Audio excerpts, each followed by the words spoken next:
Liverpool beat Everton by 2-1. How concerning is it for the rest that Isak isn't ready yet, Wirtz isn't playing yet, and Liverpool have still got a couple of gears to go up, Kevin? If you've got Ekitike, then not having Isak in the starting 11's okay, because he's been phenomenal, I think, in the Yeah, I know that, but I'm more worried about the fact that Isak can come back. So you've now got loads of weapons, and everybody else is already 5 points behind, and Liverpool haven't started playing yet. So when they do, then the rest of the league's in trouble, isn't it? Yeah, and look at the midfield options as well, because you've got Szoboszlai can play different positions, different profiles. He can be, more attacking if you want, but he's got such running power that you can drop him in any position. I thought it was great at right back, actually. I thought there's a potential career change for him at some stage down the track. So that's encouraging. McAllister, I think, hasn't been fully fit. They're still easing him in, but he's still impressive. And when you've got Gravenberch playing in the way that he is, and what's impressive about him is it's not just that he breaks up attacks with a minimum of fuss. He's always thinking about being on the move. It's not about stop the attack and give it to somebody else.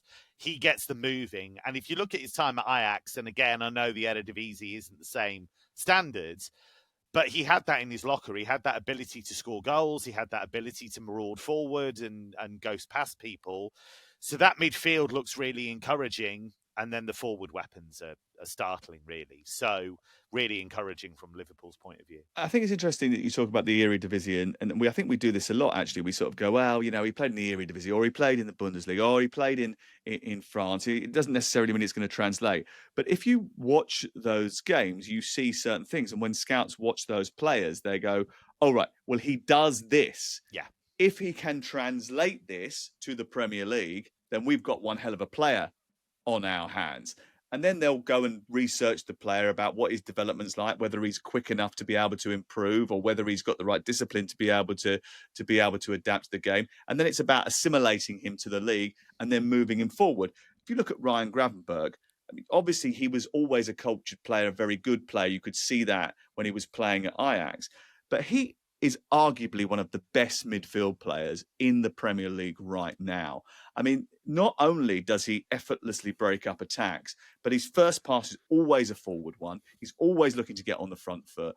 And that finish for the first goal was absolutely terrific. It was very, very good. And I think he deserves a lot of credit. And so does Ekitike, because he was under pressure going into this game, Crook. And he too was absolutely superb in that first half. Yeah, and I've got to say, I enjoyed your commentary for his goal, talking about the fact that his position is under threat. He obviously responded to that, and yeah, it was a brilliantly taken goal. Liverpool fans have taken him to their heart. We were there for the Arsenal game, and they were already serenading him with his own song. So I think it's going to be really fascinating when Isak is up to full speed to see how Arne Slot keeps everybody happy. Just on Gravenberch, I was looking at the transfer fee, 35 million quid.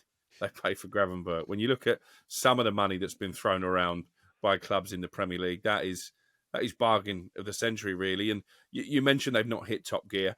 I don't think they've had the easiest start to the season fixture-wise. Bournemouth on the opening night, Bournemouth a joint second on the table. They've had a Merseyside derby. They've gone to Newcastle with all the emotions that fixture stirred up because of the Isak situation. They've had Arsenal at home. They've got Palace next, actually, which I think will be fascinating. I'm there for talkSPORT. So they've come through a tricky start to the season with maximum points. I think it's theirs to lose. And they played in the Champions League on a Wednesday night. And they played 3 games in 7 days. And I think you saw evidence of that towards the end of the game too, because they started to slow a little bit and the tempo reduced. Everton, I think we should probably mention quickly, just saying I think they were much better in the second half. First half, I thought they were off it. They just weren't at the level required to keep tabs on Liverpool. And that's partly down to Liverpool, but it's also the fact that they were just a little bit off the pace. I think once they switched Beto for Barry, they got a little bit better. But there's still the final ball into the box wasn't right, and they didn't cause enough problems, I think, when Liverpool tired towards the end of the game. That maybe, I think David Moyes looked at it as, okay, we're not as far away from Liverpool as we thought, but at the same time, the better team won. And I think that's probably fair.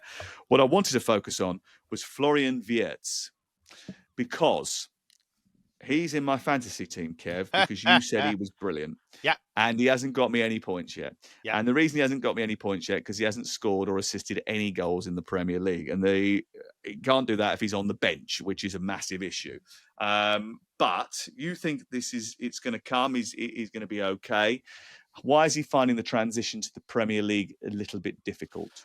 I think two things. I think physicality. I think he has been bodied by a fair few players, and he's found that, not that people didn't kick him in Germany, they did, but they couldn't always catch him in Germany because there's a bit more space to play sometimes. So I think that, and I think he'll adjust to the amount of time he has to play. I think that he will take a while to get used to. But I think, again, it goes to what Crookie was saying. Look at the games they've played. You know, Bournemouth, who are pressing demons, so you're never going to get much time to play there. Newcastle away, that was an absolute bear pit. I mean, that was just chaos, that game. Burnley, it certainly was. Burnley, I thought he was better. I thought he had some moments. But again, that was against a team that was really digging in defensively. But it is going to come, because I think if you look at the Atletico game, for example, you know, he should have had a brilliant assist for Salah, but Salah hit the post. There were loads of little moments where he just played the right way of pass, gets people moving. I still think all the nice little touches and nice little ideas are there. They just need to coalesce into something meaningful, like a goal, like an assist. But I don't think he's totally off it. I think it will come. And I think in a few weeks' time, we'll be talking about a player that's at the heart of what Liverpool are doing going forward. So keep him in the draft team, is that what you're saying? Yeah. Maybe leave him a couple of weeks, but it will come. It will come. We have got some receipts when it comes to Kevin and players from the Bundesliga. Timo Werner. Erling Haaland. He's done pretty well. Kevin De Bruyne. It didn't take a genius to work that one out, Kev, did it? Oh, I see. Right, okay. So, what about top Havertz? Players do well. Yeah, Havertz. Champions League winner. Arsenal's title challenge fell apart when he got injured, I seem to remember, last season. Yeah. There you go. Bundesliga ambassador. You could be the German ambassador to England, couldn't you, actually? I could. I've actually met him. He's a very nice man. So I don't want to replace him. I wouldn't want to replace him. If I'm FA Sam, then he's DFB Kev, isn't he? Absolutely. And proudly so. Yeah, look, it'll come with Wirtz. He's top. He's a top player. And Ekitike's doing well. He came from the Bundesliga. Said he'd be good. Hey, he's brilliant. I love him. I absolutely love him. He's in my draft league as well. I absolutely love Ekitike. And kind of because of the hair. I like the hair. I like the fact that it's he's cool as well, right?